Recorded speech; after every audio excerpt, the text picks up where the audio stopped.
David Eden Lane, prisoner number 128733057, was in the Federal Bureau of Prisons custody from the 10th of April 1985 until his death on the 28th of May 2007. He was 79 years old at the time of his death. I met him at USP Marion while I was still a trainee. He left, after he left, I still had like 22 years to serve as a prison guard. Lane was a quiet and reserved inmate. It was obvious he idolized Nazis and the white power movement. He believed that white people were superior to all other types of men and should live separately. And that brings up a point I'd like to make. I've met a lot of people who hold this belief. Some were members of the Nazi Party until 1945, and others were members of the Ku Klux Klan in the 1970s. All these people are very proud to be racist. They don't hide it. There's no secret hand signs or code words. They use the N-word to describe most people who aren't white, and they say it very often. In Lane's case, he felt that he had to take action to save the white race, and that action had to be violent and military in nature. Now, he wasn't alone in all this. There was this guy named Bob Matthews, and he formed a group that they called the Sons of Liberty. Now, not the one in 1770s. Now, they had the goal to ferment a violent race war along the lines of this William Luther Pierce's book, The Turner Diaries. You can look it up. They're fervent anti-communists, which I always thought was funny in the extreme, since communists were interested in this like worldwide socialist revolution, and the Nazis, they only wanted a socialist revolution inside of a single country. But they both wanted to be loyal socialists.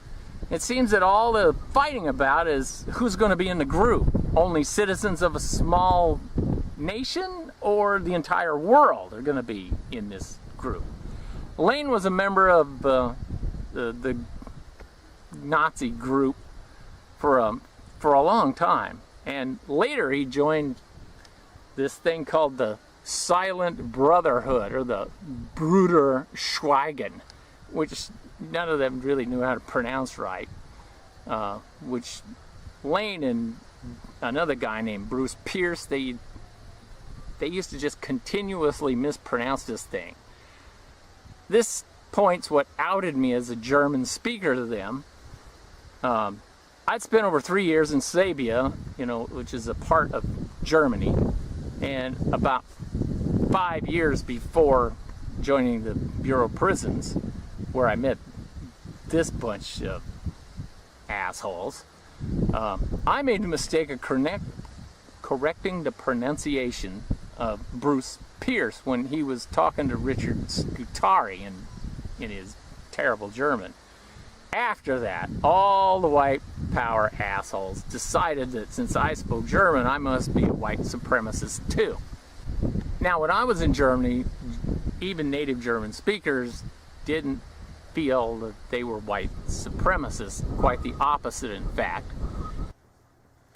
Want to read a good book about USP Marion?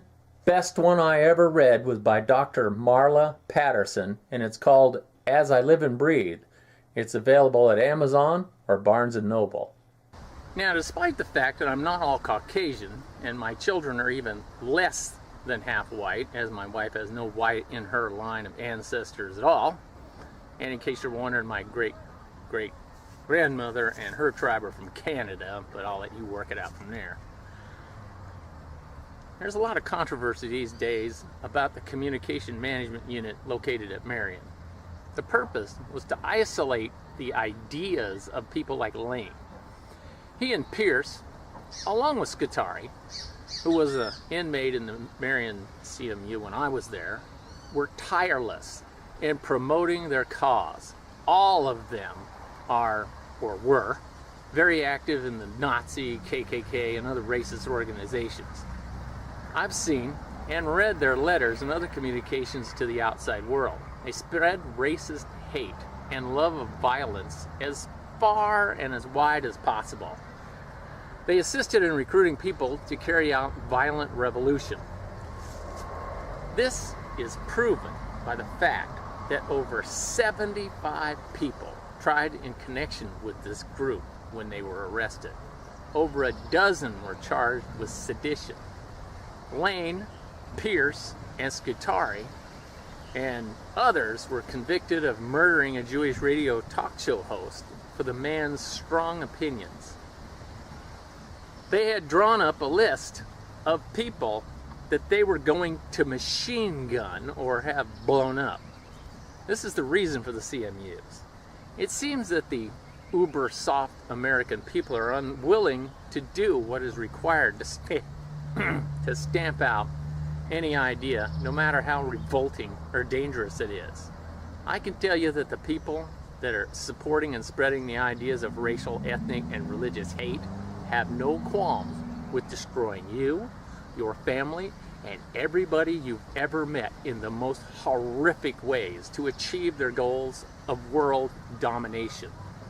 There is no Easter Bunny, and there's never been any unicorns. People who think like Lane and his ilk are not going to care one iota for your well-being as they push you into the ovens.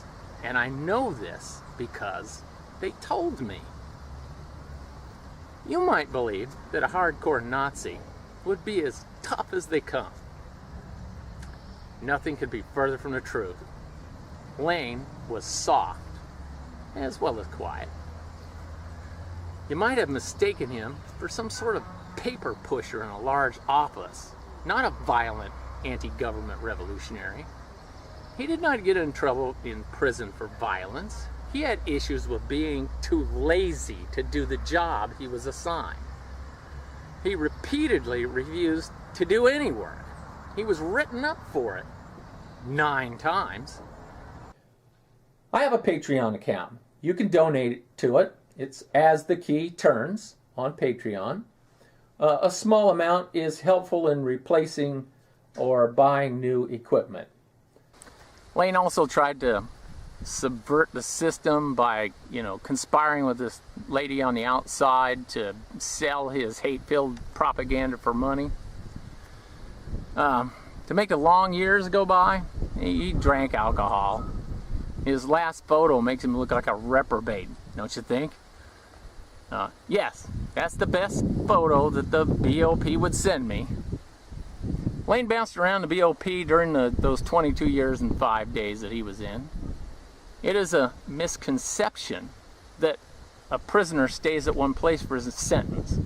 Lane was sent to USP Marion for his behavior and later to USP Florence, Colorado. Then, when he stopped being an issue, he was sent to USP Leavenworth, Kansas. For medical treatment, he went to the Medical Center for Federal Prisoners in Springfield, Missouri, and just passed through Phoenix and Lompoc.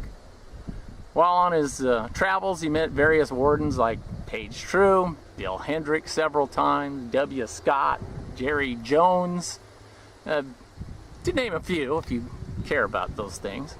Some inmates had a spark that, if they'd been brought up different or had better opportunities, they may have turned out to be very different. Lane wasn't one of those. He was, in my opinion, a total waste of food and air. He should have been hanged for his crimes.